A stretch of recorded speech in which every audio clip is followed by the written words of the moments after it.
Good morning to all of you. आज की कक्षा में आप सभी का स्वागत है। आज हम हमारी पाठ्य पुस्तक समकालीन विश्व में भारत के अध्याय नंबर 1 यूरोप में राष्ट्रवाद का उदय के बारे में पढ़ेंगे। यानी कि किस प्रकार यूरोपीय महाद्वीप के अंदर राष्ट्रवादी राज्यों का उदय हुआ। तो आइए सबसे पहले हम नज़र डालते हैं आप सभी के सामने एक ये तस्वीर है। ये तस्वीर जो है फ्रांस के एक चित्रकार फ्रेडरिक सोरियू ने बनाई थी। फ्रेडरिक सोरियू ने। इस तस्वीर के अंदर आपको एक महिला दिखाई दे रही है। ये देखिएगा आप।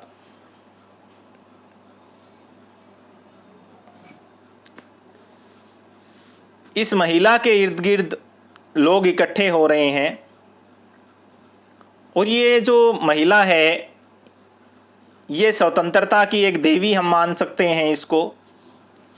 राष्ट्र राज्य का उद्घोष मान सकते हैं इसको। संविधान की देवी मान सकते हैं। आज़ादी की देवी मान सकते हैं हम इसको। इसके इस हाथ के अंदर आपको एक मशाल दिखाई दे रही होगी। ये मशाल उस समय की आज़ादी का प्रतीक है, राजतंत्र के टूटने का प्रतीक है, सामंतवादी व्यवस्था के बिखरने का प्रतीक है, लोगों की स्वतंत्रता का प्रतीक है, समानता का प्रतीक है, भाईचारे का प्रतीक है। दूसरे हाथ में आपको यहाँ देखिए एक पुस्तक दिखाई दे रही है। एक घोषणा पत्र हम इसे कह सकते हैं, एक संवैधानिक पत्र हम इसे कह सकते हैं, जिसके अंतर्गत व्यक्ति के अधिकारों का इसमें वर्णन किया गया है। और यहाँ पर नीचे आपको अस्त व्यस्त हुई वस्तुएं दिखाई दे रही होंगी, टूटी हुई। ये वो प्राचीन जो रूढ़िवादिता थी, जो प्राचीन जो राजतंत्र था, उसकी जो इमारतें थी, उनकी जो कायदे कानून थे, वो ध्वस्त होते हुए यहाँ दिखाई दे रहे हैं। यहाँ ऊपर आपको दिखाई दे रहा होगा कि ईसा मसीह है, जो अन्य देवी और देवता हैं, वो ऊपर से जो है इस देवी को क्या कर रहे हैं, देख रहे हैं। ये भिन्न भिन्न राष्ट्रों के झंडे लिए हुए लोग जो है इस देवी की तरफ अग्रसर है। इसमें अमेरिका के लोग हैं, स्विट्जरलैंड के लोग हैं, जर्मनी के लोग हैं, इटली के लोग हैं। अपने अपने को झंडे को लेकर के वो इस देवी के पास जो है आ रहे हैं। तो ये जो तस्वीर है ये फ्रांस के अंदर जो 1848 के अंदर एक क्रांति का जन्म हुआ, उसके बाद की ये तस्वीरें हैं। तो गणराज्यों का उदय हो रहा था, राजतंत्र जो है टूट रहा था। तो ये तस्वीर बहुत कुछ बयां कर रही है हमारे सामने। इसी से हम इस पाठ की जो है शुरुआत करते हैं। और ये फ्रेडरिक सोरियू की जो है एक 4 चित्रों की एक श्रृंखला थी। आपके सामने मैंने चारों चित्रों का वर्णन किया है। और बहुत बार ये प्रश्न आ भी जाता है 1 नंबर का कि फ्रेडरिक सोरियू ने जो है कितने चित्रों की एक श्रृंखला बनाई थी। तो कितने चित्रों की एक श्रृंखला बनाई थी? 4 चित्रों की एक श्रृंखला बनाई थी। और उसने एक आदर्श रचा था। उसने एक क्या है, कल्पना की थी, जिसको क्या बोला जाता है, यूटोपिया। क्या बोला जाता है? यूटोपिया बोला जाता है, जिसको हम कल्पना आदर्श भी बोलते हैं। कल्पना आदर्श भी बोलते हैं। यानी कि कल्पना आदर्श वो स्थिति होती है जिसे वास्तव में प्राप्त नहीं किया जा सकता। कल्पना आदर्श का मतलब क्या होता है? वो कल्पना जिसे वास्तव में प्राप्त नहीं किया जा सकता।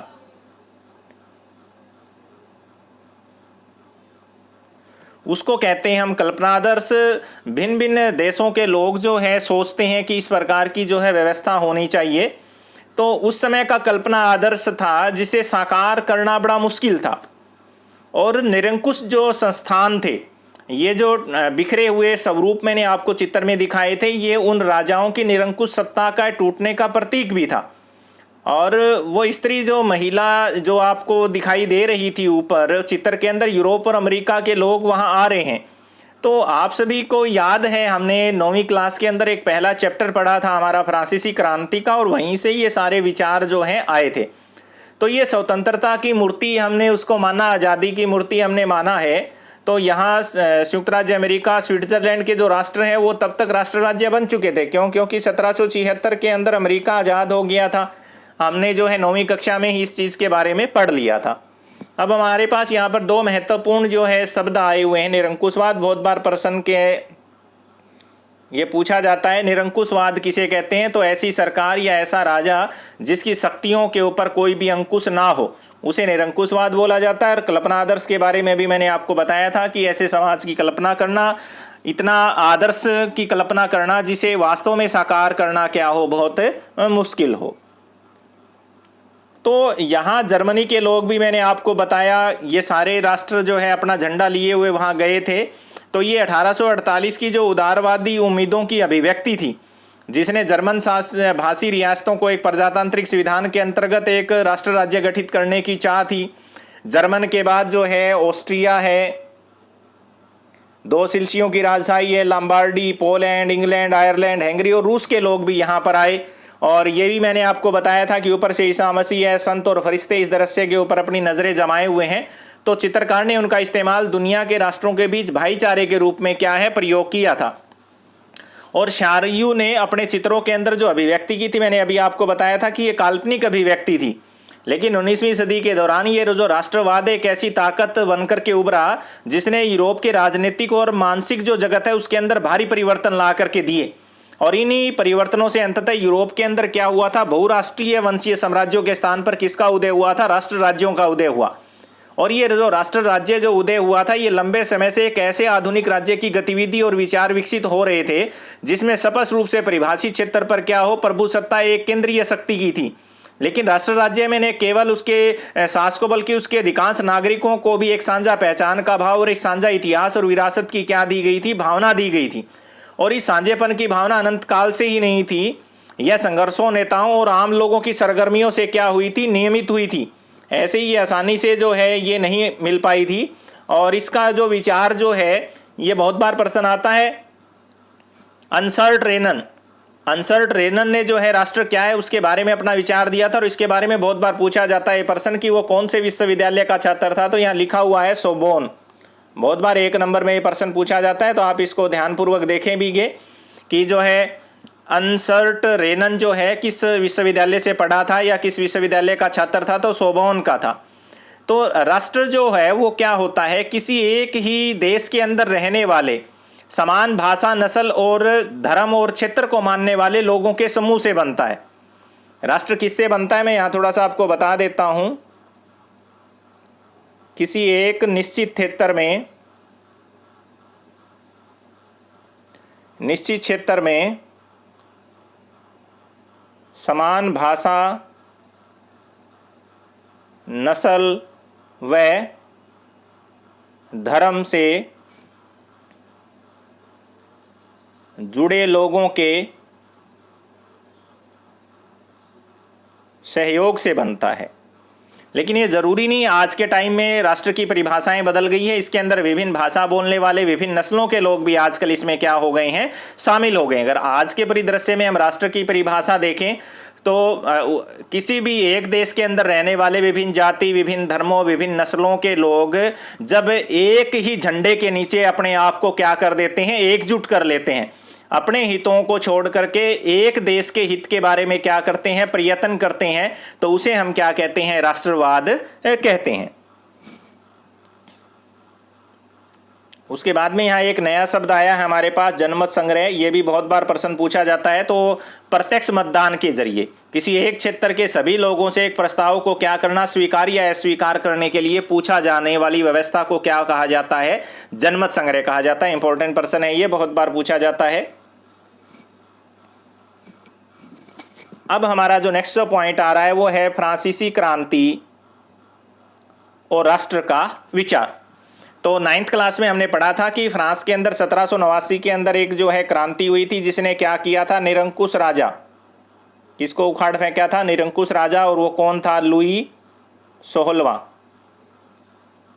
और उसकी जो रानी थी मैरी एंटियोनेट, उसको यहाँ पर मारा गया था। और निरंकुश राजा का जो आधिपत्य था फ्रांस के अंदर, उसके अंदर जो है राजनीतिक और संवैधानिक बदलाव हुए थे, और जो प्रभुसत्ता थी वो किससे निकल करके, राजतंत्र से निकल करके किसके हाथ में आ गई थी? फ्रांसीसी नागरिकों के हाथ में आ गई थी। पहले किसके हाथ में थी? राजा के हाथ में थी। फ्रांस की जो क्रांति हुई थी उससे सत्ता जो है वो किसके हाथ में आ गई थी? फ्रांसीसी नागरिकों के हाथ में आ गई थी। और प्रारंभ से ही फ्रांसीसी क्रांतिकारियों ने अनेक कदम उठाए थे, जिससे क्या हुआ था, फ्रांसीसी लोगों के अंदर एक पहचान की भावना पैदा हो गई थी। और उसके लिए उन्होंने क्या किया था? पितृभूमि यानी कि अपनी जो मातृभूमि होती है वो, और उसके साथ साथ में नागरिक, कि हम सभी क्या हैं? नागरिक हैं, ना कोई ऊंचा है ना कोई नीचा है, हम सभी क्या हैं? समान है। जैसे विचारों ने एक संयुक्त समुदाय के विचार पर क्या दिया था? बल दिया था। और इसी के तहत इन्होंने अपना एक क्या बनाया था? तिरंगा झंडा बनाया था। एक झंडे को इन लोगों ने स्वीकार किया था जिसके अंदर सफेद, लाल और नीला रंग होता था। तो इसके अलावा जो है इन लोगों ने क्या किया था? पहले जो है यहां पर हमने 9वीं क्लास में पढ़ा था, स्टेटस जनरल होता था। क्या होता था? स्टेट जनरल, जिसके अंदर प्रतिनिधियों को चुना जाता था। वो किस में कन्वर्ट हो गई थी? नेशनल असेंबली में। यानी कि जो फ्रांसीसी जो क्रांति थी उससे स्टेटस जनरल किस में बदल गया था? नेशनल असेंबली ने उसका स्थान ले लिया था। और उसके साथ साथ में क्या हुआ था? देश के अंदर नई नई कविताएं रची गई थी, स्तुतियां रची गई थी, शपथें ली गई थी, शहीदों का गुणगान किया गया था, और राष्ट्र के नाम पर हुआ था ये सारा कुछ। तो एक केंद्रीय प्रशासनिक व्यवस्था लागू हो गई थी जिसने अपने भूभाग में रहने वाले सभी नागरिकों के लिए क्या बनाए थे? समान कानून बनाए थे। तो यहाँ आयात और निर्यात का जो शुल्क था उसको समाप्त कर दिया गया था। भार और नापने की जो एक समान व्यवस्थाएं यहाँ पर लागू की गई थी।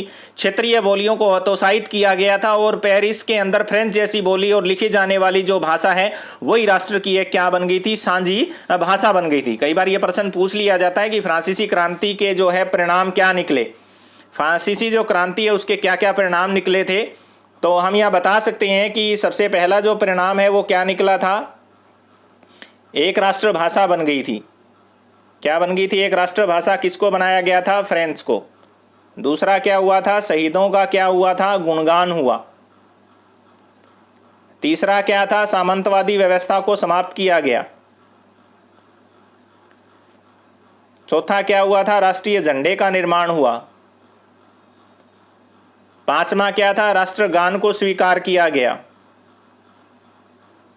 छठा क्या था? शपथ ली गई। बहुत सी ऐसे थे। नंबर 7 क्या था?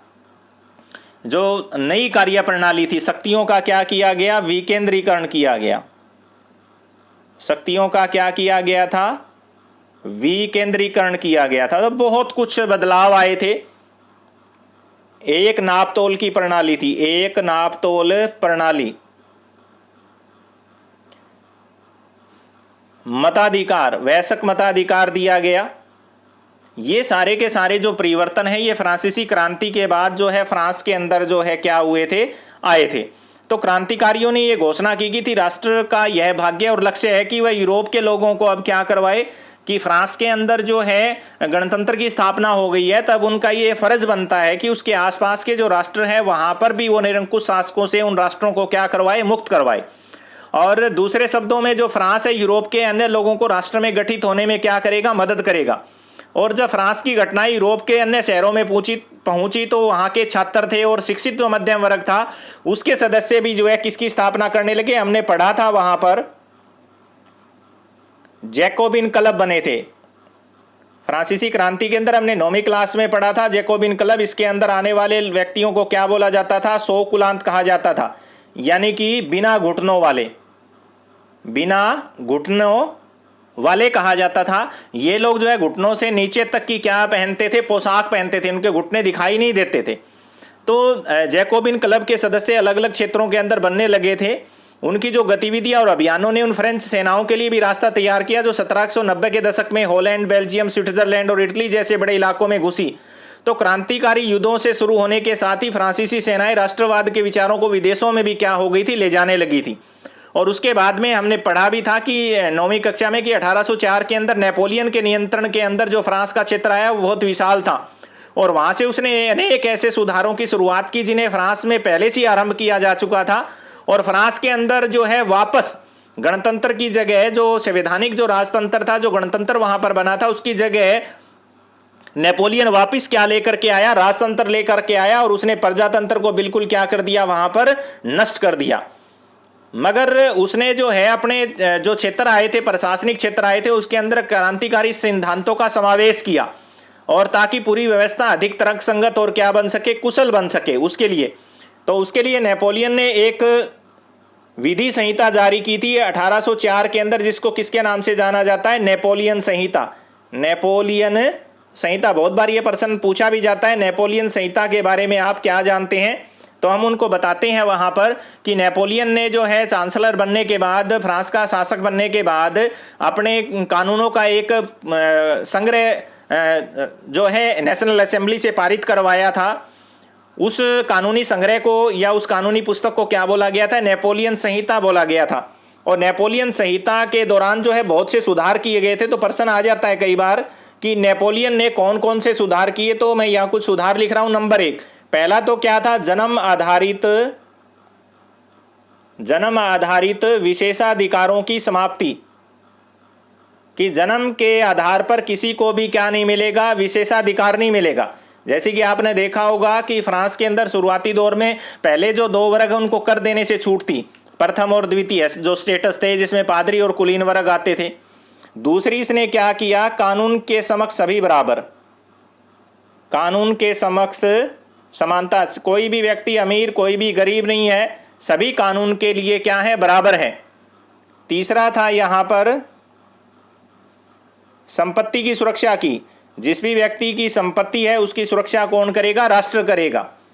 तीसरा उसने जो चौथा उसने महत्वपूर्ण जो व्यवस्था मैंने आपको बताया था, प्रशासनिक विभाजन किया। प्रशासनिक विभाजन किया 3 भागों के अंदर, आपने देखा होगा विधानपालिका, कार्यपालिका और न्यायपालिका का गठन किया गया। 5, सामंती व्यवस्था को इसने समाप्त किया। सामंती व्यवस्था की क्या की? समाप्ति की। इसके अलावा इसने नंबर 6 सबसे जो महत्वपूर्ण इनका काम था वो था भूदासों से मुक्ति। जो भूमिहीन जो किसान होते थे, जिनको दास बनाया जाता था, उनको समाप्त किया गया। इसके अलावा नंबर 7 था श्रेणी संघों का नियंत्रण मुक्त। पहले जो है नियंत्रण जो है किया जाता था, जो लोग छोटे छोटे उद्योग धंधे लगाते थे उनके ऊपर जो है बहुत ज़्यादा शुल्क लगाए जाते थे, उनसे इनको मुक्ति जो है दिलाई गई थी। इसके अलावा संचार की व्यवस्था को मजबूत किया गया, संचार व यातायात, इसके अंदर बहुत ज़्यादा सुधार किए गए। तो कहने का भाव ये है कि नेपोलियन ने राजा बनने के बाद फ्रांस को एक महत्वपूर्ण राष्ट्र बनाने की तरफ जो है नापतोल की एक इकाई उसने, नंबर 9 पे अगर हम यहाँ पर अगर डालेंगे तो नापतोल की इकाई भी उसने जारी की। नापतोल की एक इकाई कि पूरे देश के अंदर नापतोल जो है वो एक जैसा ही होगा। इसके अलावा नंबर 10, एक राष्ट्रीय मुद्रा, ताकि व्यापार और लेन देन के अंदर भी बिल्कुल क्या हो? आसानी, और वस्तुओं और पूंजियों का जो आवागमन है उसमें भी क्या हो? सहूलियत हो। ये सारे के सारे सुधार जो है नेपोलियन संहिता के तहत जो है फ्रांस के अंदर लाए गए थे। इसी प्रकार जो है नेपोलियन ने जितने भी अपने इलाके आसपास के जीते थे, वहाँ के स्थानीय लोगों को फ्रांसीसी शासन के प्रति मिलीजुली प्रतिक्रियाएं आ रही थी। शुरुआत के अंदर अनेक देश है, जैसे हॉलैंड है, स्विट्जरलैंड है, साथ के कई शहर है, वहाँ पर ब्रुसेल्स है, मेज है, मिलान है, वारसा में फ्रांसीसी सेनाओं का स्वतंत्रता का तोहफा देने वालों की तरह स्वागत किया गया। मगर यह शुरुआती उत्साह शीघ्र ही दुश्मनी में बदल गया, जब यह साफ होने लगा कि नई प्रशासनिक व्यवस्थाएं राजनीतिक स्वतंत्रता के अनुरूप नहीं थी। क्यों नहीं थी? क्योंकि वो सोच रहे थे कि हमें बहुत ज़्यादा राजनीतिक स्वतंत्रता मिलेगी, लेकिन नेपोलियन ने दोबारा जो है राजतंत्र की वहाँ पर बहाली कर दी। और इससे क्या हो गया? जो कर बड़े लोगों के ऊपर सेंसरशिप दोबारा लागू की गई, और बाकी यूरोप को जीतने के लिए फ्रेंच सेना के अंदर क्या की गई? जबरन भर्ती की गई। और नुकसान जो है प्रशासनिक परिवर्तनों से मिले फायदों से ज़्यादा क्या आने लगे? फिर नजर आने लगे।